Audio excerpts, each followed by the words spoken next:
Hello दोस्तों, मैं सौरभ हार्दिक स्वागत करता हूं आप सभी का आपके अपने परिवार कैरियर अपडेट बाय इंजीनियर में। तो आज हम लोग यहां से स्टार्ट करने वाले हैं अपनी वेल्डर एमसीक्यू की क्लास नंबर 19 है ना। हम लोग क्या स्टार्ट करने वाले हैं आज, जो हमारी क्लास नंबर 19 है ये हम लोग यहां से स्टार्ट करने वाले हैं। ठीक है, इसके पीछे 18 क्लास हो चुकी हैं। ठीक है, जिसमें हम लोग एक क्लास में कितने क्वेश्चन करते हैं, 20 क्लास करते हैं ना। कितने, 20 क्वेश्चन जो है हम लोग एक क्लास में करते हैं। ठीक है, तो 18 क्लासेस जो है हमारी हो चुकी हैं। जिन्होंने अभी तक नहीं देखा है, अगर वो क्लास देखना चाहते हैं तो चैनल की प्लेलिस्ट में जाएंगे, आपको वहाँ पे जो है वेल्डर एमसीक्यू का प्लेलिस्ट मिल जाएगा, वहाँ से आप जो है सारी क्लासेस देख सकते हैं। ठीक है ना, ये हमारी जो क्लासेस होती हैं हमारी आरआरबी टेक्नीशियन। ठीक है ना, और उसके बाद क्या होता है, अदर जो भी वनडे एग्जाम होते हैं, क्या है कि हमारे पास जो भी अदर वनडे एग्जाम होते हैं, अदर वनडे एग्जाम्स, ठीक है, अदर जो भी वनडे एग्जाम्स होते हैं जहाँ पे वेल्डर का ट्रेड जो थ्योरी पूछी जाती है, एमसीक्यू जो आते हैं, तो ये जो है हमारे ये पूरे with previous year he question है। यानी कि जो अभी तक के पूछे गए क्वेश्चन है वही हम लोग यहाँ पे करते हैं वेल्डर से, है ना। तो यहाँ पे क्या है कि ये क्लास हमारी पर डे 1 बजे लाइव होती है। ठीक है, आप लोगों को पता है। तो क्या है कि जो लोग भी वनडे एग्जाम देते हैं, ठीक है, वेल्डर से, तो वो यहाँ पे जुड़ सकते हैं। उनके लिए क्या है कि काफी हेल्पफुल क्लास होने वाली है। ठीक है ना, पर डे जो है 1 बजे चलती है। ठीक है, आगे हम लोग चलते हैं। तो आगे हमारा ये career update by engineer application पे, ठीक है, एक हमारा जो है कोर्स चल रहा है, मास्टर कोर्स, जो ये हमारे यूट्यूब क्या नाम है, ठीक है, यूट्यूब चैनल का जो नाम है कैरियर अपडेट बाय इंजीनियर, इसी नाम से क्या है आपको प्ले स्टोर में ऐप मिल जाएगा, वहां से जो है आप डाउनलोड करके इस कोर्स के साथ जुड़ सकते हैं मात्र 299 में। ठीक है ना, जिसमें आपको पूरा मास्टर कोर्स कराया जाएगा, जिसमें से पूरे हमारे कितने, जो हमारे 40 चैप्टर होते हैं, यानी जितने भी 40 चैप्टर्स हैं ये आपको यहाँ पे कराए जाएंगे। ठीक है, 40 चैप्टर्स जो है यहाँ पे आपको कराए जाएंगे। ठीक है, और यहाँ पे क्या होता है, हमारे पास जो है लाइव बैचेस, ठीक है, जो यहाँ पे जो इस क्लास इसमें जो मास्टर बैच में चलता है, ये हमारा क्या है कि एएलपी स्पेशल है। ठीक है ना, एएलपी स्पेशल यानी जो टेक्नीशियन में आता है उसका जो है स्पेशल है। उसके बाद यहाँ पे क्या होता है, लाइव बैचेस होते हैं। यहाँ पे क्या है, जो भी क्लासेस चलती हैं वो हमारी लाइव चलती हैं, और जो लोग भी लाइव नहीं देख पाते हैं तो वही लाइव क्लासेस जो होती हैं रिकॉर्डेड फॉर्म में जो है वहाँ पे अपलोड हो जाती है। ठीक है ना, रिकॉर्डेड फॉर्म में क्या हो जाती हैं, अपलोड हो जाती हैं। और जो पीडीएफ क्लास नोट है ना, क्लास नोट्स का जो पीडीएफ होता है वो यहाँ पे आपको मिलता है, और हैंड रिटन पीडीएफ भी मिलता है ना।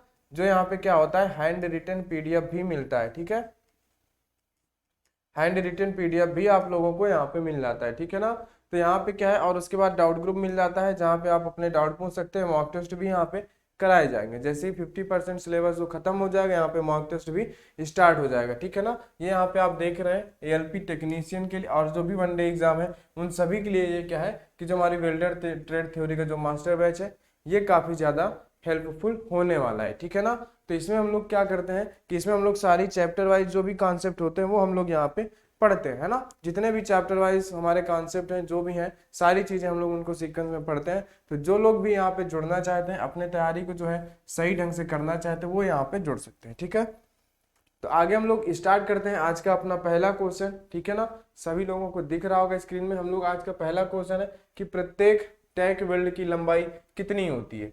सभी लोग इसका आंसर करेंगे कि प्रत्येक टैक वेल्ड की लंबाई जो है कितनी होती है। जल्दी से यहाँ पे सभी लोगों को आंसर करना है। ठीक है ना, कि प्रत्येक टैक वेल्ड की लंबाई जो है कितनी होती है। ठीक है, सभी लोगों के पास 1 मिनट का टाइम है, सभी लोग जल्दी से यहाँ पे आंसर कर देंगे। ठीक है ना, आंसर यहाँ पे सभी लोग जल्दी से करेंगे। ठीक है, तो यहाँ पे हमारा जो आंसर होगा, यहाँ पे हमारा आंसर क्या होगा, ठीक है, यहाँ पे जो हमारा आंसर होगा 3/4 इंच। कितना, 3/4 इंच जो है यहाँ पे हमारा करेक्ट आंसर होगा, यानी कि 3/4, है ना। और क्या बोलते हैं यहाँ पे, ठीक है, टैंक वेल्ड की जो लंबाई होती है ना, टैंक वेल्ड की जो लंबाई होती है,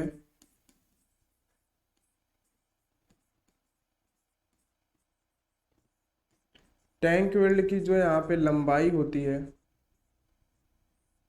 वो क्या है कि 1 इंच से अधिक नहीं ली जाती है ना। 1 इंच से अधिक जो है नहीं ली जाती है, 1 इंच से अधिक नहीं ली जाती है।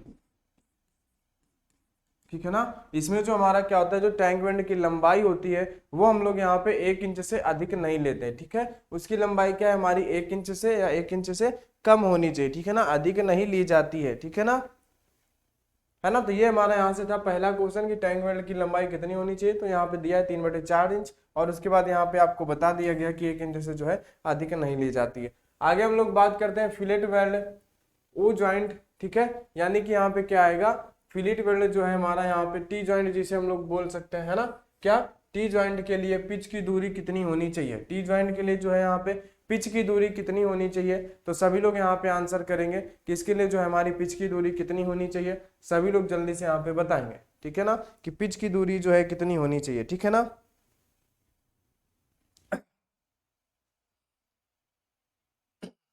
सभी लोग जल्दी से बताएंगे कि यहाँ पे जो है आंसर हमारा क्या होगा दूसरे नंबर का, ठीक है।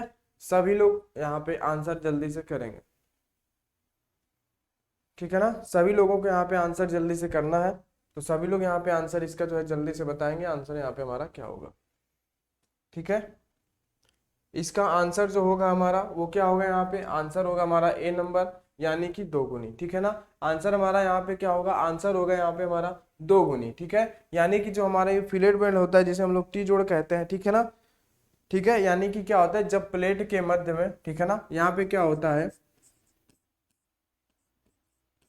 जब प्लेट के मध्य में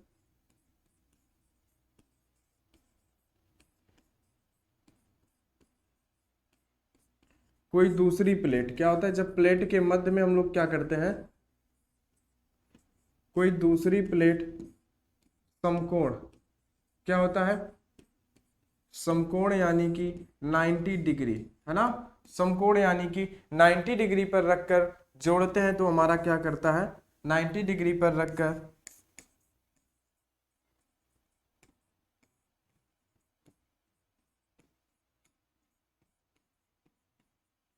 जोड़ते हैं, तो क्या कहलाता है, तो वह टी ज्वाइंट कहलाता है ना। क्या कहलाता है, जो हमारा यहाँ पे होता है वो हमारा कहलाएगा यहाँ पे टी ज्वाइंट, ठीक है ना। क्या कहलाएगा यहाँ पे, टी ज्वाइंट कहलाएगा, ठीक है। तो फिलेट वेल्ड ओ ज्वाइंट, ऐसे हम लोग टी ज्वाइंट के लिए, है ना, पिच की दूरी होनी चाहिए, आंसर होगा हमारा यहाँ पे 2 गुनी होगी, है ना। और टी ज्वाइंट हमारा कैसे होता है, जब प्लेट के मध्य में कोई दूसरी, है ना, प्लेट समकोण पर रखकर जो हम लोग जोड़ लगाते हैं या जोड़ते हैं, तो वो हमारी क्या कहती है, उसे हम लोग क्या कहते हैं, टी जोड़ कहते हैं, ठीक है ना। और इसमें जो हमारा होता है, तो इसमें हम लोग 3 mm से कम मोटी प्लेटों को जोड़ सकते हैं, कितनी, 3 mm से कम मोटी प्लेटों के लिए, है ना, कम मोटी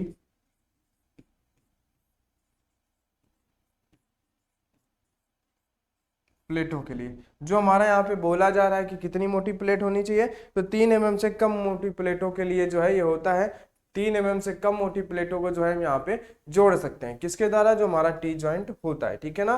तो ये बात हो गई हमारी दूसरे क्वेश्चन की। अगले क्वेश्चन की तरफ हम लोग चलते हैं, ठीक है, कि टैंक वेल्ड के ज्वाइंट के लिए एक सिरे पर अधिकतम लंबाई कितनी रखी जाती है, टैंक वेल्ड के ज्वाइंट के लिए एक सिरे पर अधिकतम लंबाई कितनी रखी जाती है, ये आप लोगों को जल्दी से बताना है कि 15 mm, 20 mm, 35 mm या फिर 40 mm, सभी लोग यहाँ पे जल्दी से बताएंगे, ठीक है।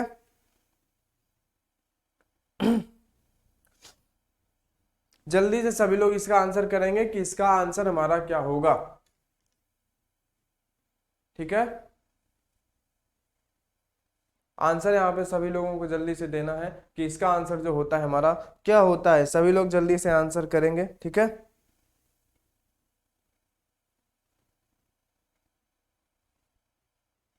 इसका जो होगा हमारा आंसर यहाँ से हमारा क्या होगा, इसका आंसर होगा हमारा 35 mm तक, है ना, कितना, 35 mm तक। और जो हमारा टैंक वेल्ड होता है, तो टैंक वेल्ड को, ठीक है, उपयुक्त पेनिट्रेशन, यानी कि टैंक वेल्ड को क्या है कि उपयुक्त पेनिट्रेशन प्राप्त करने के लिए, ठीक है, यहाँ पे हम लोग एक पॉइंट देख लेंगे, क्या, कि टैंक वेल्ड को उपयुक्त पेनिट्रेशन प्राप्त करने के लिए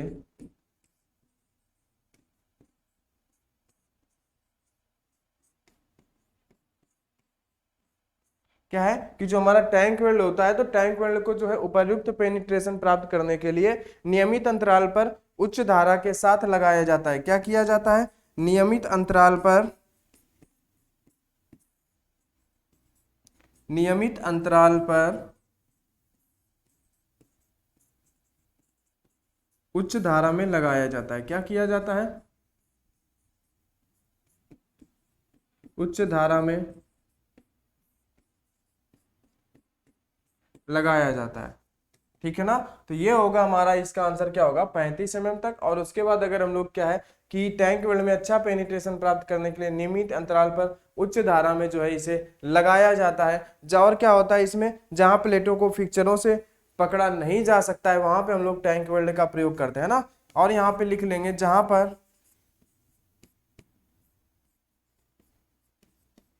जहां प्लेटों को फिक्सर्स जो हमारे क्या होते हैं, जॉब पकड़ने के लिए होते हैं ना, फिक्सर्स जो हमारे यहाँ पे होते हैं, ठीक है,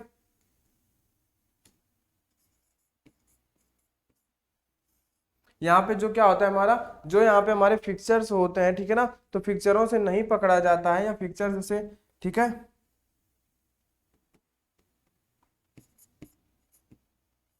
फिक्सरों से नहीं पकड़ा जाता है,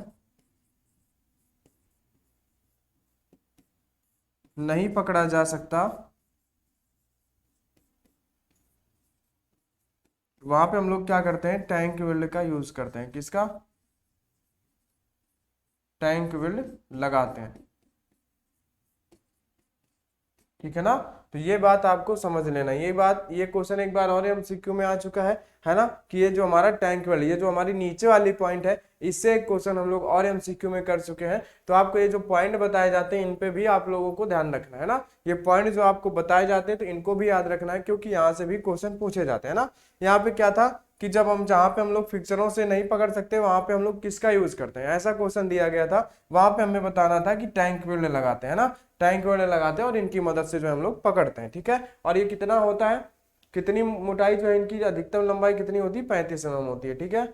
आगे हम लोग देखते हैं सॉफ्ट शोल्डर कितने तापमान पर, यानी जो हमारा सॉफ्ट शोल्डर होता है कितने तापमान पर पिघलता है।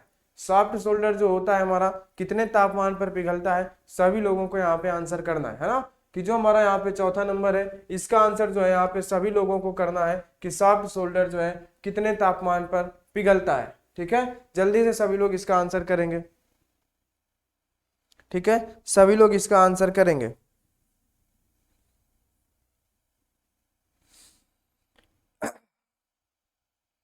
सभी लोग जल्दी से बताएंगे इसका आंसर जो है, जो भी इसका आंसर है सभी लोग यहाँ पे जल्दी से बताएंगे। ठीक है ना? इसका आंसर सभी लोगों को देना है ना, किसी को भी शांति से नहीं बैठना है। यहाँ पे जो हमारा आंसर होगा ए नंबर होगा, यानी कि 300 डिग्री सेंटीग्रेड। क्या होगा? 300 डिग्री सेंटीग्रेड होगा जो हमारा इसका यहाँ पे एक करेक्ट आंसर होगा। ठीक है ना? और क्या होता है, यह क्या होता है, लेड व टिन के विभिन्न अनुपात का मिश्रण होता है। क्या होता है कि लेड व टिन के विभिन्न अनुपात का मिश्रण होता है ना, लेड व टिन के विभिन्न अनुपात का मिश्रण होता है। ठीक है? विभिन्न अनुपात का मिश्रण होता है ना। ये होगा हमारा इसका आंसर कि लेड व टिन के विभिन्न अनुपात का जो मिश्रण होता है वो हमारा क्या कहलाता है, सॉफ्ट शोल्डर कहलाता है ना। और इसका गलनांक बात करें तो कितना होता है, कहां तक होता है, इसका जो गलनांक जो हम लोगों ने यहाँ पे देखा, तो इसके अगर गलनांक की बात करते हैं तो गलनांक 105 डिग्री सेंटीग्रेड से 300 डिग्री सेंटीग्रेड तक होता है, 300 डिग्री सेंटीग्रेड तक, है ना। कि यहाँ पे जो आपको सबसे पहला आंसर था 300 डिग्री, है ना, कि 150 से लेके 300 डिग्री तक होता है। ठीक है ना? सॉफ्ट शोल्डर में क्या होता है, विस्मत तथा एंटीमनी मिलाने से इसका गलनांक घटकर 96 डिग्री हो जाता है ना। कि यहाँ पे लिख लेंगे कि सॉफ्ट शोल्डर में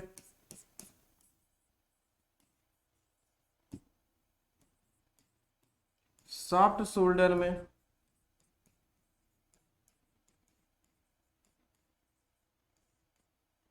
विस्मित हुआ एंटीमनी मिलाने से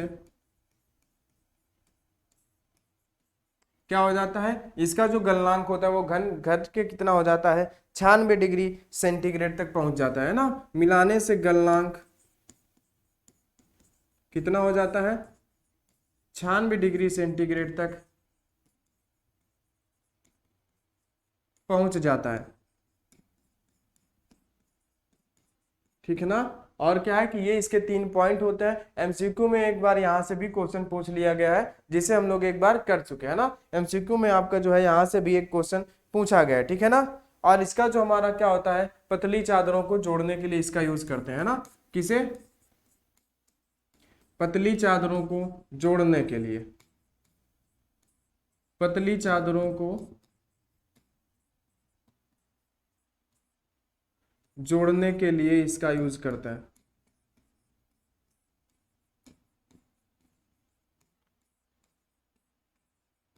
इसका प्रयोग करते हैं, ठीक है ना। तो ये हो गया हमारा इसका आंसर, और ये हो गया हमारे इसके साथ 4 पॉइंट, ठीक है। तो आप लोगों को इन जो पॉइंट बताए जाते हैं, इन पॉइंटों पे भी आप लोगों को नजर रखनी है और इनको भी आपको नोट करना है, ठीक है। तो चलिए हम लोग आगे चलते हैं 5वें क्वेश्चन पर। हार्ड शोल्डर में किस धातु का अलाय होता है। जो हमारा हार्ड शोल्डर होता है उसमें किस धातु का अलाय होता है, सभी लोगों को जल्दी से आंसर करना है। हार्ड शोल्डर में किस धातु का अलाय होता है, जितने लोग भी जुड़े हैं सभी लोग यहाँ पे आंसर जल्दी से करेंगे, ठीक है ना। कि हार्ड शोल्डर जो होता है उसका अलाय कितना होता है, ठीक है ना। ठीक है, सभी लोग यहाँ पे बताएंगे कि उसका जो है यहाँ पे, ठीक है, किसका अलाय होता है, ठीक है ना। किस धातु का अलाय होता है, जो हमारा हार्ड शोल्डर में किस धातु का अलाय होता है, सभी लोग यहाँ पे जल्दी से बताएंगे, ठीक है। तो इसमें जो हमारा यहाँ पे करेक्ट आंसर होगा, वो यहाँ पे हमारा करेक्ट आंसर क्या होगा, तांबा व जस्ता। क्या होगा, तांबा व जस्ता, है ना। और अगर इसके हम लोग तापमान की बात करें, ठीक है ना, इसका हमारा तापमान कितना होता है, ठीक है ना। इसका गलनांक जो होता है 650 डिग्री सेंटीग्रेड से ऊपर होता है, ठीक है। इसका गलनांक कितना होता है कि 650 डिग्री सेंटीग्रेड से, ठीक है ना। क्या होगा, जो हमारा इसका गलनांक होगा 650, यहाँ पे क्या होगा हमारा 450 होगा, है ना। कितना होगा कि 450 डिग्री सेंटीग्रेड से ऊपर होता है। क्या होता है, ऊपर होता है। ये आप लोगों को यहाँ पे याद रखना है, ठीक है ना। जो हार्ड शोल्डर होगा इसका गलनांक क्या होगा, जो तांबा और जस्ता का अलाय होता है इसका गलनांक 450 डिग्री सेंटीग्रेड से क्या होता है, ऊपर होता है, ठीक है ना। कितने से ऊपर होता है, 450 डिग्री सेंटीग्रेड से यहाँ पे जो है ये ऊपर होता है, ठीक है ना। ये आपको यहाँ पे याद रखना है। तो चलिए हम लोग चलते हैं आगे नेक्स्ट क्वेश्चन पे। आर्क वेल्डिंग के उपकरणों को किस अवस्था में उपयोग नहीं करना चाहिए, सभी लोग यहाँ पे जल्दी से आंसर करेंगे कि आर्क वेल्डिंग का जो है, जो हमारे उपयोग है वो कहाँ पे नहीं करना चाहिए, ठीक है ना। सभी लोग जल्दी से इसका आंसर करेंगे। बहुत ही सिंपल आंसर है, और इसका क्या है कि आंसर सभी लोगों का सही होना चाहिए, क्योंकि ये क्या है कि बहुत ही सिंपल आंसर है, ठीक है। और बहुत ही सिंपल क्वेश्चन है, सभी लोग इसका जल्दी से आंसर करेंगे कि आर्क वेल्डिंग के उपकरणों को किस अवस्था में उपयोग में नहीं लाना चाहिए, ठीक है। हाँ, सभी लोगों को यहाँ पे आंसर करना है, सभी लोग बताएंगे। तो इसमें हमारा आंसर जो हो जाएगा, सबसे पहला नंबर हो जाएगा कि जब वे गीली जमीन पर रखे हो, है ना। जब वो क्या हो कि गीली जमीन पर रखे हो तो हमें क्या करना चाहिए, उनका उपयोग नहीं करना चाहिए। क्यों, क्योंकि क्या होता है ना, कि आर्क जो होती है यहाँ पे, है ना, क्योंकि क्या होता है ये बिजली से चलने वाले होते हैं। क्या होता है,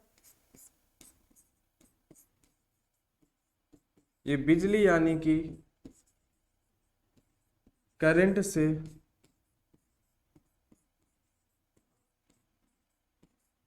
चलने वाले होते हैं। क्या होते हैं, करंट से चलने वाले, करंट से चलने वाले जो है यहाँ पे होते हैं, है ना।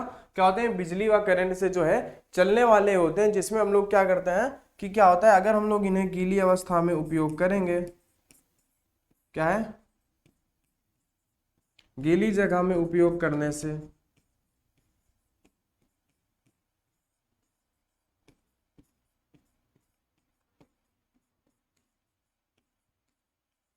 करंट लगने का, या फिर क्या है जिसे हम लोग बोलते हैं झटका, है ना, का क्या बना रहता है, का डर होता है, ठीक है ना।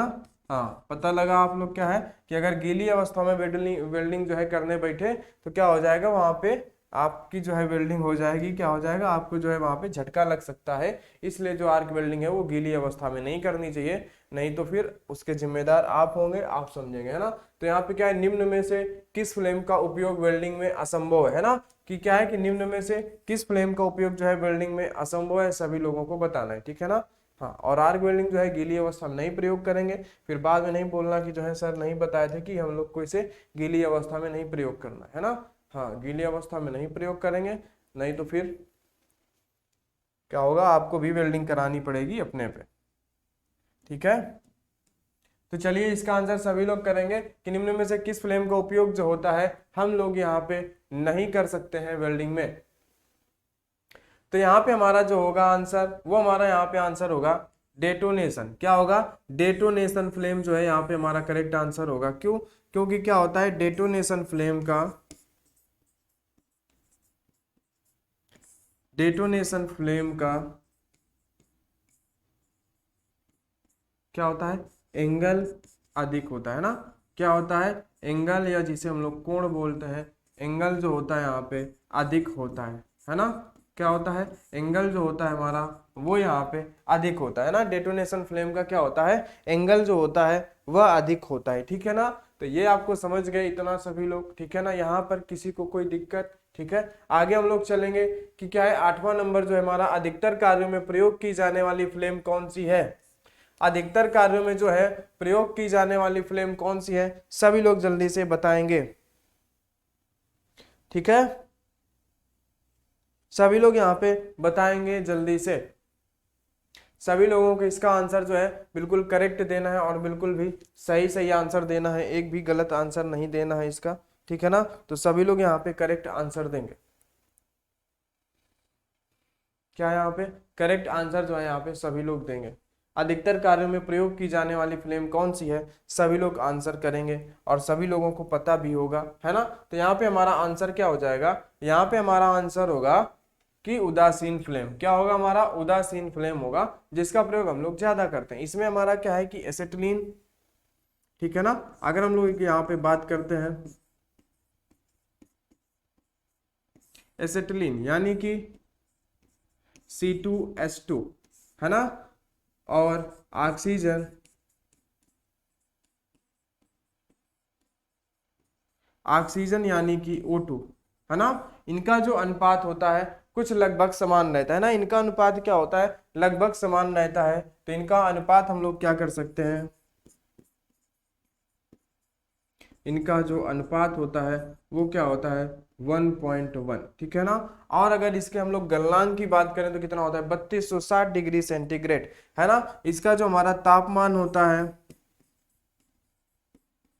इसका जो तापमान होता है वो हमारा कितना होता है 3260 डिग्री सेंटीग्रेड जो होता है, इसका जो है यहाँ पे तापमान होता है, ठीक है ना। तो ये चीजें आपको याद रखनी है। क्वेश्चन का आंसर तो आपको यहाँ पे याद ही रखना है, बाकी आपको यहाँ पे क्या है कि जो इसका यहाँ पे बात की जा रही है ना, न्यूट्रल फ्लेम की, है ना।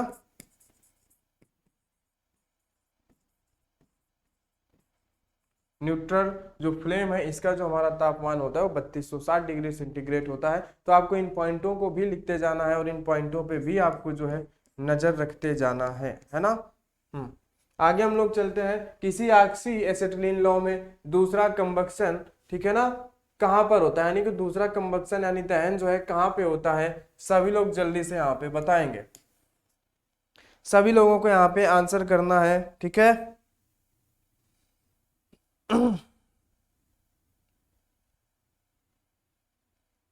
सभी लोग जल्दी से यहाँ पे आंसर बताएंगे। इसका आंसर सभी लोगों को यहाँ पे देना है कि आंसर जो है हमारा यहाँ पे क्या होगा। इसका आंसर सभी लोग देंगे, ठीक है। तो इसमें हमारा जो आंसर होगा वो हमारा क्या होगा, लौह के बाहरी हिस्से में। क्या होगा, लौह के जो है वो हमारा यहाँ से होगा बाहरी हिस्से में, ठीक है ना। क्या होगा यहाँ से, लौह के बाहरी हिस्से में, है ना। और 3 भागों में जो लौह होते हैं इन्हें 3 भागों से मिलकर बनी हुई क्या है यहाँ पे, ये क्या होती है कि 3 भागों से मिलकर बनी होती है ना। 3 भागों से मिलकर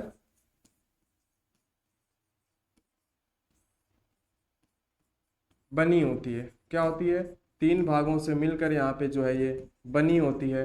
अगर हम लोग यहाँ पे बात करते हैं सबसे फर्स्ट नंबर पे, ठीक है, तो फर्स्ट नंबर पे हमारी आती है यहाँ पे भीतरी कोण, है ना। क्या होती है यहाँ पे? भीतरी कोण, भीतरी कोण। उसके बाद हम लोग यहाँ पे बात करते हैं तो हमारा यहाँ पे क्या होगा कि मध्य आवरण, है ना। क्या होगा? मध्य आवरण, है ना। और हम लोग यहाँ पे बात करेंगे थर्ड नंबर पे, तो इसमें क्या होगा कि बाहरी आवरण। क्या हो जाएगा? बाहरी आवरण, है ना। अब क्या करना है हमें? इन तीनों का जो है हमें तापमान सभी लोगों को बताना है कि इन तीनों का जो है तापमान क्या होगा, है ना। इन तीनों का जो है तापमान जो हमारा कितना होता है, कितना होता है, सभी लोगों को बताना है, ठीक है। ठीक है, इसका जो होता है हमारा, इसका होता है हमारा 2760 डिग्री सेंटीग्रेड से, है ना। 3480 कितना होगा? 3480 डिग्री सेंटीग्रेड कितना होगा? 2460 से 3480 डिग्री सेंटीग्रेड होगा। और मध्य आवरण की अगर हम लोग बात करते हैं तो इसका कितना होता है? 2090, यानी कि ये 2090 डिग्री सेंटीग्रेड, ठीक है ना। 2090 यानी 20 डिग्री सेंटीग्रेड, है ना। बाहरी आवरण क्या होता है? 2000 से 2400। बाहरी आवरण का टेम्परेचर क्या होता है? 2000 डिग्री सेंटीग्रेड से 2400 डिग्री सेंटीग्रेड जो है ये हमारा होता है ना। तो ये आप लोग देख पा रहे हैं जो भीतरी कोण होता है वहां पे कुछ ज्यादा तापमान होता है ना, अंदर ही कुछ ज्यादा गर्मी होती है। तो ये भीतरी कोण हो गया, मध्य आवरण हो गया, बाहरी आवरण हो गया, ये इनके आपके जो है यहाँ पे आपको तापमान दे दिए गए, है ना। आगे हम लोग चलते हैं कि निम्न में से कौन सी वस्तु की इलेक्ट्रिक करंट द्वारा पिघलाने से कैल्शियम कार्बाइड उत्पन्न होता है ना। तो कौन सी ऐसी वस्तु है जिसे हम लोग क्या है कि इलेक्ट्रिक करंट द्वारा पिघलाने से कैल्शियम कार्बाइड उत्पन्न होता है। तो सभी लोग यहाँ पे जल्दी से बताएंगे कि क्या हो सकता है वो, क्या हो सकता है वो, जल्दी से बताएंगे, ठीक है। सभी लोग यहाँ पे जल्दी से बताएंगे। इसका आंसर जो है सभी लोगों को देना है, ठीक है। इसका आंसर जो है सभी लोगों को देना है और बहुत ही आसानी के साथ जो है इसका आंसर सभी लोगों को देना है कि कोयला व चूना। क्या होगा? कोयला व चूना, ठीक है ना। इसमें हम लोग क्या करते हैं? कोयला व चूना, यानी कि चूना की बात करें हम लोग यहाँ पे तो क्या हो जाएगा? CaO, है ना, प्लस यहाँ पे क्या हो जाएगा? 3C, है ना। कितने कार्बन हो जाएंगे यहाँ पे? 3 कार्बन हो जाएंगे, है ना। तब हमारा यहाँ से क्या बनेगा जाके, है ना। इसकी रिएक्शन हम लोग कैसे कराएंगे? इसका रिएक्शन जो है हम लोग यहाँ पे करंट से कराते हैं, यानी कि ये सिंबल जो होता है हमारा कि इलेक्ट्रिक करंट से हम लोग इसका जो है टेम्परेचर से हम लोग क्या करते हैं, इसे अलग अलग करते हैं, ठीक है ना। तो यहाँ से क्या हो जाएगा हमारा कि CaC2 प्लस यहाँ पे CO, है ना। ये जो हमारा क्या है कि Ca और यहाँ के 2 कार्बन यहाँ पे आ जाएंगे, बचा हुआ 1 कार्बन यहाँ हो जाएगा और बची हुई ऑक्सीजन हमारी वो भी वहां पे अलग चली जाएगी, ठीक है ना। जिसे हम लोग यहाँ पे बात करते हैं कि हमें क्या बताना था? कैल्शियम कार्बाइड बनाना था। तो ये हमारा हो गया कैल्शियम कार्बाइड। क्या हो गया हमारा? ये कैल्शियम कार्बाइड, ठीक है। और ये हमारा क्या होगा? ये हमारा हो गया कैल्शियम मोनोऑक्साइड, है ना। ये हमारा क्या हो गया कि इसे हम लोग बोल देते हैं कैल्शियम मोनोऑक्साइड।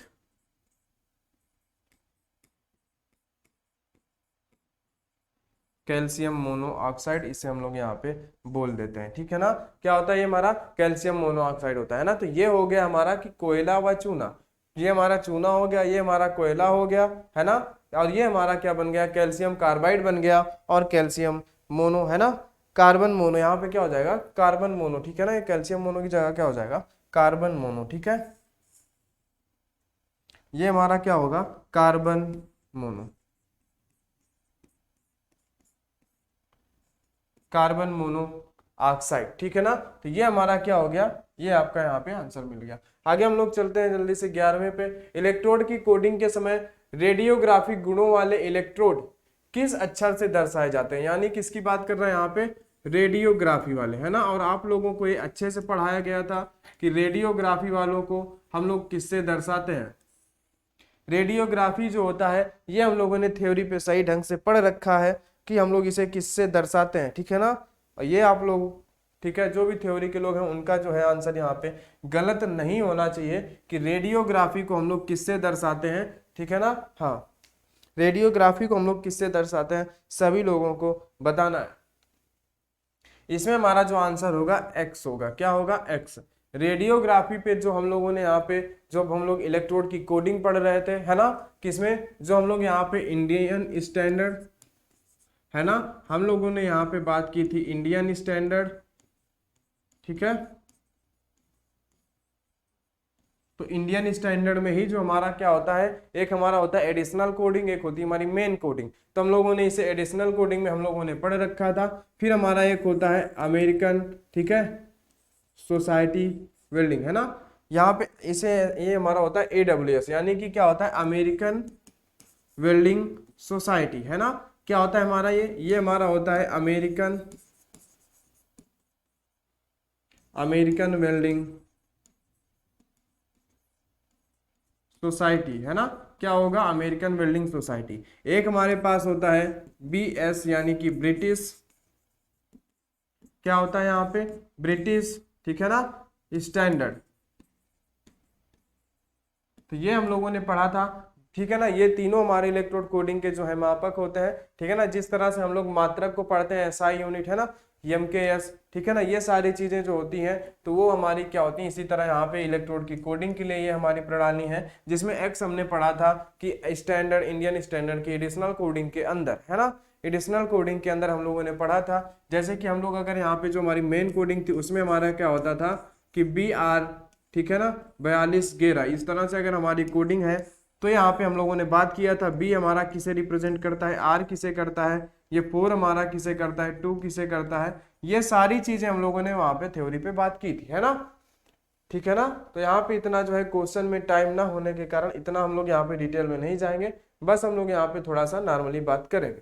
आगे हम लोग बात करते हैं एल्यूमिनियम का कास्टिंग तथा रॉड एलाई असेंबल में कितनी मोटाई तक प्री हीट करना चाहिए, है ना। यानी कि यहाँ पे क्या है कि एल्यूमिनियम का कास्टिंग तथा रॉड एलाय असेंबल में कितनी मोटाई तक प्री हीटिंग करना चाहिए, 3 mm या 4 mm या 0.3 mm, 0.4, 0.6 या 0.8 या और ऊपर, है ना। तो सभी लोग यहाँ पे बताएंगे, है ना,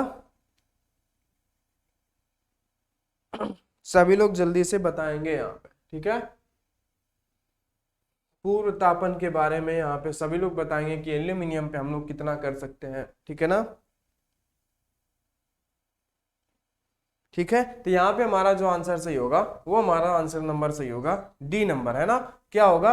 D नंबर होगा, है ना। और पूर्व तापन हमारे कितने प्रकार के होते हैं इसके बारे में हम लोग बात कर लेते हैं। Types of pre heating, types of pre heating, ये हमारी कितने टाइप की होती है? ये हमारी होती है 2 टाइप की, है ना। एक होती है हमारी फुल प्री हीटिंग, यानी कि पूर्ण, है ना, फुल प्री हीटिंग, यानी कि इसे हम लोग बोलते हैं पूर्ण प्री हीटिंग। क्या बोलते हैं?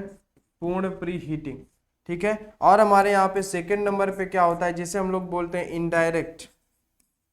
क्या बोलते हैं? Indirect pre heating. क्या बोलेंगे इसे? इसे हम लोग बोलेंगे इनडायरेक्ट प्री हीटिंग, यानी कि अप्रत्यक्ष। क्या बोलेंगे इसे? इसे हम लोग बोलेंगे अप्रत्यक्ष प्री हीटिंग, है ना, अप्रत्यक्ष प्री हीटिंग ये होगा हमारा, ठीक है। ये आप लोगों को पता होना चाहिए कि टाइप्स ऑफ प्री हीटिंग हमारे 2 होते हैं, फुल प्री हीटिंग यानी कि पूर्ण प्री हीटिंग, एक होगा इनडायरेक्ट प्री हीटिंग यानी कि अप्रत्यक्ष प्री हीटिंग, ठीक है ना। तो ये बात हो गई, इसके बारे में आगे हम लोग चलते हैं। वेल्डिंग ट्रांसफार्मर के ओपन सर्किट वोल्टेज का मान कितना होता है? सभी लोग इसका आंसर करेंगे कि वेल्डिंग ट्रांसफार्मर के ओपन सर्किट वोल्टेज का मान जो हमारा है वो कितना होता है ना। हाँ, इस तरह का एक क्वेश्चन आप लोग पहले भी कर चुके हैं, तो यहाँ पे भी आप लोगों को जो है बिल्कुल करेक्ट आंसर जो है यहाँ पे देना है, ठीक है ना। यहाँ पे हमारा आंसर क्या होगा? ठीक है, आंसर होगा यहाँ पे हमारा 90 वोल्ट, है ना। क्या होगा हमारा यहाँ पे आंसर होगा हमारा 90 वोल्ट। और हमारा क्या होता है, खाली वेल्डिंग मशीन को हम लोग ओपन सर्किट वोल्टेज कहते हैं, कि खाली वेल्डिंग मशीन को हम लोग क्या बोलते हैं, ओपन सर्किट वोल्टेज बोलते हैं, है ना। क्या बोलते हैं इसे हम लोग, इसे हम लोग बोलते हैं ओपन सर्किट वोल्टेज, ठीक है ना। क्या बोलते हैं इसे हम लोग, खाली वेल्डिंग को हम लोग क्या बोलते हैं, खाली वेल्डिंग मशीन को, है ना। क्या हो गया यहाँ पे, खाली वेल्डिंग मशीन को हम लोग क्या बोलते हैं, ओपन सर्किट वोल्टेज जो है यहाँ पे हम लोग इसे बोलते हैं, ठीक है ना। हाँ ठीक है। और अगर हम लोग ओपन सर्किट वोल्टेज की बात करें तो ट्रांसफार्मर सेटों में कितना होता है, किस पे, ट्रांसफार्मर सेटों में, ट्रांसफार्मर सेटों में होता है ये हमारा 80 वोल्ट, है ना। कितना होगा, ये हमारा होगा यहाँ पे 80 वोल्ट, है ना। और अगर हम लोग इसे बात करते हैं जनरेटर सेटों में, जनरेटर सेटों में, तो जनरेटर सेटों में हमारा कितना होता है, ये हमारा होता है 100 वोल्ट, ठीक है ना। तो ये आप लोगों को याद रखना है ना, कि जो हमारा यहाँ पे होगा ये हमारा क्या होगा, 80 वोल्ट होगा, ये हमारा होगा 100 वोल्ट, है ना। ट्रांसफार्मर में हमारा 80 वोल्ट, जनरेटर में हमारा 100 वोल्ट ओपन सर्किट वोल्टेज का मान होता है। ये सभी लोगों को आपको बताना है, ठीक है ना। तो चलिए हम लोग चलते हैं आगे की तरफ, कि हमारा 3 फेज वेल्डिंग ट्रांसफार्मर का लाभ क्या होता है। जो हमारी 3 फेज वेल्डिंग ट्रांसफार्मर होता है उसका यहाँ पे हमारा लाभ क्या होगा, तो 14वें नंबर का आंसर सभी लोगों को आंसर देना है, ठीक है ना। ठीक है, सभी लोगों को यहाँ पे आपको आंसर देना है,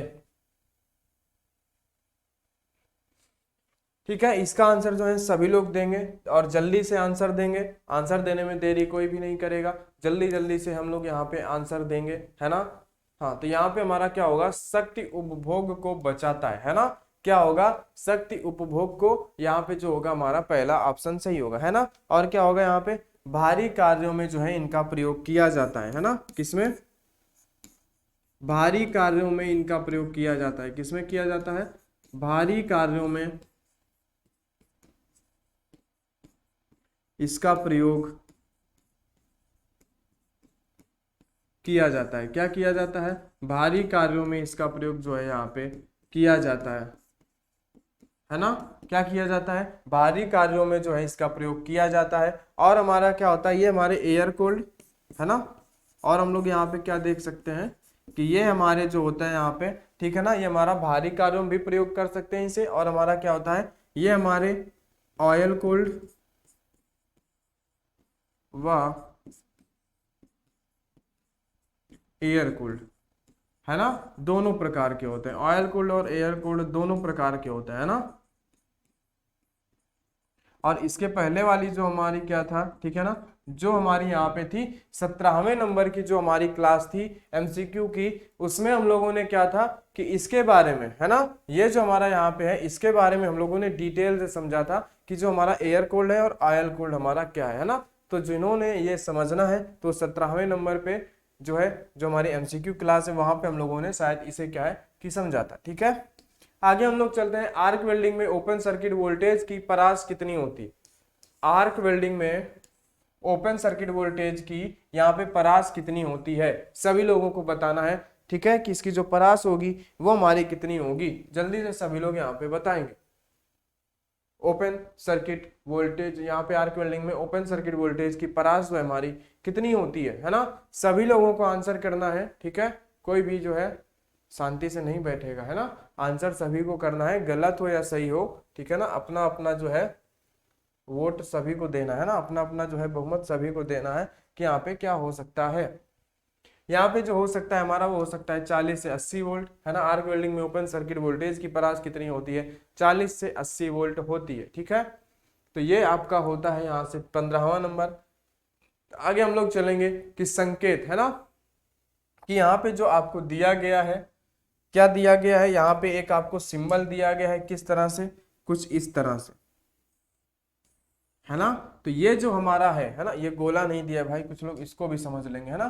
ये क्या है संकेत, ये जो हमारा है तो वेल्डिंग में या क्या है कि किस वेल्डिंग का जो है हमारा संकेत है ना, वेल्डिंग में किस प्रकार का जो है संकेत है, आप लोगों को आंसर में से उठा के इसको दे देना है कि क्या होगा, है ना, क्या होगा आप लोगों को आंसर में से उठा के जल्दी से दे देना है। ठीक है, क्या होगा यहाँ पे आंसर, सभी लोगों को यहाँ पे जो है जल्दी से बता देना है। ठीक है, ठीक है ना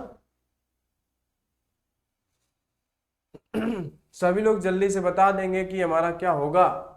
ठीक है, ये हमारा होगा स्क्वायर बट ज्वाइंट, क्या कहलाएगा हमारा स्क्वायर बट ज्वाइंट जो है हमारा ये कहलाएगा, ये हमारा हो जाएगा यहाँ से जो होगा हमारा ये correct answer square but joint. ये सिंबल आपको कहीं मिलता है तो आप सीधे से बोल देंगे स्क्वायर बट ज्वाइंट, है ना, क्या बोल देंगे स्क्वायर बट ज्वाइंट जो यहाँ पे आपको लिखा गया है ना, स्क्वायर बट ज्वाइंट, है ना। नहीं कुछ लोग बोलेंगे सर यहाँ पे लिखा आप दोबारा क्यों लिखती है ना, तो ये क्या होता है हमारा स्क्वायर बट ज्वाइंट, है ना। कुछ लोग क्या है कि यहाँ पे देखना पसंद करते हैं ना बड़ा बड़ा, है ना, तो ये हो गया स्क्वायर बट ज्वाइंट। आगे हम लोग बात करते हैं कि सीम वेल्डिंग को दर्शाने के लिए वेल्डिंग प्रतीक को दिखाइए, है ना, कि सीम वेल्डिंग को दर्शाने के लिए, सीम वेल्डिंग को दर्शाने के लिए वेल्डिंग प्रतीक को दर्शाइए कि जो हम लोग सीम वेल्डिंग होती है उसे हम लोग किस तरह से दर्शाते हैं, उसका सिंबल क्या होता है, ये सारी चीजें जो है यहाँ पे आपको बताना है कि सेम वेल्डिंग की सिंबल क्या होता है ना, सीम वेल्डिंग का जो है यहाँ पे सिंबल हमारा क्या होता है, सभी लोगों को सीम वेल्डिंग का, है ना, सिंबल ऑफ सीम वेल्डिंग, है ना, क्या होता है, सिंबल ऑफ सीम वेल्डिंग क्या होता है, सभी लोगों को यहाँ पे बताना है। ठीक है, तो यहाँ पे हमारा जो होगा आंसर हो जाएगा सी नंबर, यानी कि सिंबल ऑफ सीम वेल्डिंग हमारा क्या होगा, है ना, सिंबल ऑफ सीम वेल्डिंग होगा हमारा इस तरह से, ये क्या होगा हमारा सिंबल ऑफ सीम वेल्डिंग होगा, है ना, है ना, सही है ना, सही है ना। आगे हम लोग यहाँ पे देख लेते हैं 18वां नंबर, ये कुछ ज्यादा ही बड़ा क्वेश्चन है लेकिन सिंपल, है ना, इसे पढ़ना है, ध्यान से पढ़ना है कि लोहे की टेम्परिंग, है ना, लोहे की टेम्परिंग, लोहे को गर्म, है ना, लोहे की टेम्परिंग क्या है यहाँ पे कि यहाँ पे जो है हमारा लोहे की टेम्परिंग, है ना, लोहे को गर्म करने से उस पर बने ऑक्साइड फिल्म द्वारा निर्धारित की जाती है, यानी कि लोहे की टेम्परिंग लोहे को गर्म करने से उस पर बने ऑक्साइड फिल्म द्वारा निर्धारित की जाती है कि इसकी टेम्परिंग क्या है ना, तो लोहे का निम्न में से कितना तापक्रम परास है जब उसका रंग क्या है कि हल्के पीले रंग से नीले रंग में बदलता है ना, कि जब उसका रंग लोहे का जो होता है कितना तापक्रम परास होगा कि जब उसका रंग हल्के पीले रंग से नीले रंग में बदलता है। तो जल्दी से आप लोगों को यहाँ पे आंसर कर देना है, बस सिर्फ आपको यहाँ पे याद देना है ना, इतना ध्यान देना है आप लोगों को और आंसर आपको देना है जल्दी से। कितनी परास होगी, है ना, लोहे का निम्न में से कितना परास होगा, तो ये आपको देना। यहाँ पे आप एक तरह से देख सकते हैं कि हमारा जो लोहे की टेम्परिंग जो किस पे निर्धारित करती है, वो लोहे के गर्म करने पर बने ऑक्साइड फिल्म पर लोहे की टेम्परिंग निर्धारित करती है। यहाँ से आप एक अपना क्वेश्चन जो है तैयार कर सकते हैं। बाकी आगे का क्वेश्चन है लोहे का निम्न में से कितना तापक्रम परास है जब उसका रंग हल्के पीले रंग से नीले रंग में होने लगता है ना। कुछ लोग बोलेंगे कि ये पीला और नीला क्या होता है ना, तो ये सब तापक्रम की चीजें होती हैं जो आप धीरे धीरे समझेंगे, है ना। तो यहाँ पे जो हमारा आंसर होगा 220 यानी कि 230, क्या है यहाँ पे 230 डिग्री सेंटीग्रेड से 400 डिग्री सेंटीग्रेड यहाँ पे हमारा आंसर होगा। 230 डिग्री सेंटीग्रेड से 400 डिग्री सेंटीग्रेड यहाँ पे हमारा आंसर होगा। अगला क्वेश्चन आप लोगों के सामने है कि सील्ड आर्क वेल्डिंग में इलेक्ट्रोड कितनी डिग्री पर झुका होता है। सील्ड आर्क वेल्डिंग में जो इलेक्ट्रोड होता है वो कितने डिग्री पे झुका होता है, सभी लोग जल्दी से बताएंगे कि सील्ड आर्क वेल्डिंग में, ठीक है, इलेक्ट्रोड जो होता है कितने डिग्री पर जो है झुका होता है, सभी लोगों को यहाँ पे आंसर करना है। ठीक है, कि कितने डिग्री पर होगा जो यहाँ पे झुका होगा। ठीक है, जल्दी से आप लोग बताएंगे और आंसर करेंगे, सभी लोगों को यहाँ पे जल्दी से बताना है और जो है यहाँ पे जल्दी से आंसर करना है। ठीक है ना, कि यहाँ पे क्या हो सकता है। ठीक है, क्या हो सकता है जल्दी से यहाँ पे बताएंगे, सभी लोग जो है आंसर जो है जल्दी से करेंगे। ठीक है, यहाँ पे हमारा आंसर हो जाएगा 20 डिग्री। क्या हो जाएगा? 20 डिग्री पे जो है झुका होना चाहिए, ठीक है ना। कितने डिग्री पर? 20 डिग्री पर जो है हमारा यहाँ से कि जो हमारा क्या होता है कि जो इलेक्ट्रोड यहाँ से शील्डिंग आर्क वेल्डिंग में इलेक्ट्रोड 20 डिग्री पे क्या होना चाहिए? झुका होना चाहिए। क्या होना चाहिए? झुका होना चाहिए।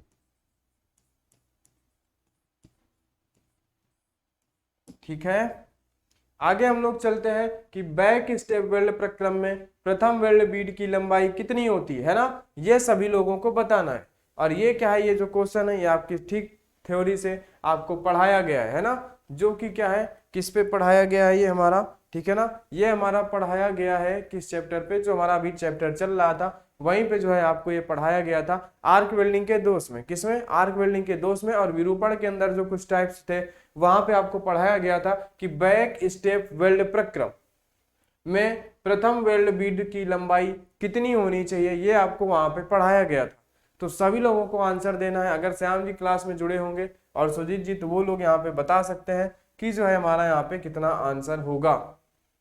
यहाँ पे जो हमारा होगा कि 50 से 75 mm, कितना होगा यहाँ पे हमारा कि 50 से 75 mm जो होगा यहाँ पे हमारा आंसर होगा करेक्ट आंसर, ठीक है ना। ये हमारा होगा 20वें नंबर का करेक्ट आंसर, ठीक है ना। हाँ ठीक है, तो यहाँ से हमारा जो है ये हमारे 20 क्वेश्चन जो है यहाँ से पूरे होते हैं, है ना। यहाँ से क्या है कि हमारे 20 क्वेश्चन जो है यहाँ से पूरे होते हैं, ठीक है ना। ये हमारी जो क्लास थी 20वें नंबर की क्लास थी, जिसमें हम लोगों ने आज के जो है क्वेश्चन जो थे हमने यहाँ पे पढ़ ली। 19वें नंबर की थी, है ना, कि जो हमारी ये क्लास थी 19वें नंबर की थी जिसमें हम 20 क्वेश्चन पढ़े, है ना। और जो भी लोग नए जुड़ते हैं उनको पता होना चाहिए कि ये क्लास हमारी पर डे 1 बजे चलती है। और जिन्हें पीछे की क्लासेस देखना रहता है तो चैनल में क्या है कि प्लेलिस्ट में आप जा सकते हैं, ठीक है ना। कहाँ पे? कि प्लेलिस्ट में जाके आप लोग वहां पे, ठीक है ना, ये आप जो है वेल्डर एमसीक्यू आपको मिल जाएगा। क्या मिल जाएगा? कि वेल्डर एमसीक्यू आपको मिल जाएगी, वहां से आप यहाँ पे देख सकते हैं, ठीक है ना।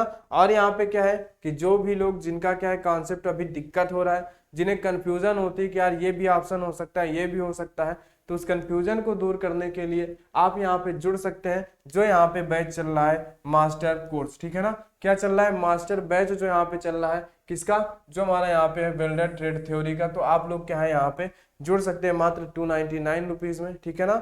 ये आपको कोर्स प्राइस में होता है, ठीक है ना। इतने कोर्स प्राइस में आपको क्या है जल्दी से कोर्स जो है कहीं भी नहीं मिलता है ना। फिर भी क्या है कि ये आपको यहाँ पे 299 में दिया जा रहा है, जिसके अंदर क्या है कि लाइव क्लासेस दी जा रही हैं आपको, ठीक है ना। वही क्लासेस सेम टू सेम जो आप नहीं देख पाएंगे वही आपके यहाँ पे रिकॉर्डेड क्लासेस हो जाएंगी, पीडीएफ क्लास नोट मिलेंगे। और यहाँ पे क्या है कि यहाँ पे हम लोग क्या देते हैं हैंड रिटन, है ना, हैंड रिटन पीडीएफ, ठीक है। जो क्या है कि जो हम यहाँ पे खुद लिखते हैं वही handwritten PDF as it is आपको भी दिया जाता है। बोर्ड का पीडीएफ दिया ही जाता है, हैंड रिटन भी आपको दिया जाता है। और डाउट ग्रुप बना हुआ है आपका टेलीग्राम पे, वहाँ पे आप क्या है कि आप जो है अपने डाउट पूछ सकते हैं, है ना, जिसमें हम भी आपको रिप्लाई देंगे, ठीक है ना। और जो सर है वो भी रिप्लाई देंगे, और जो बच्चे हैं उन्हें अगर पता है तो वो भी वहाँ पे आपको रिप्लाई देंगे, ठीक है ना। और 50% सिलेबस खत्म होने के बाद 50 से 60% आपके यहाँ पे मॉक टेस्ट भी कराए जाएंगे, है ना, 15 मार्च के बाद से, ठीक है ना। और अगर कुछ लोगों का डाउट है कि basic science and engineering drawing, ठीक है ना, तो ये क्लासेस जो है आपकी क्या हो जाएंगी कि 15 मार्च के बाद से आपकी स्टार्ट हो जाएंगी, ठीक है ना। और क्या हो जाएगा यहाँ पे जो मैथ की क्लास है वो भी आपकी यहाँ पे 15 मार्च से स्टार्ट हो जाएगी, ठीक है ना। तो सभी लोग इसमें, ठीक है, जो भी जुड़ना चाहते हैं वो जुड़ेंगे। और भी जो ट्रेड है, ठीक है ना, जैसे प्लम्बर, कारपेंटर या इलेक्ट्रीशियन, वो भी आपकी जो है क्लासेस जो उनका भी कोर्स आएगा, ठीक है ना। तो आज की क्लास में हम लोग इतना ही रखते हैं। जो लोग यहाँ पे जुड़ना चाहते हैं जुड़ सकते हैं। हम लोग मिलते हैं नेक्स्ट क्लास में नए क्वेश्चन के साथ, ठीक है।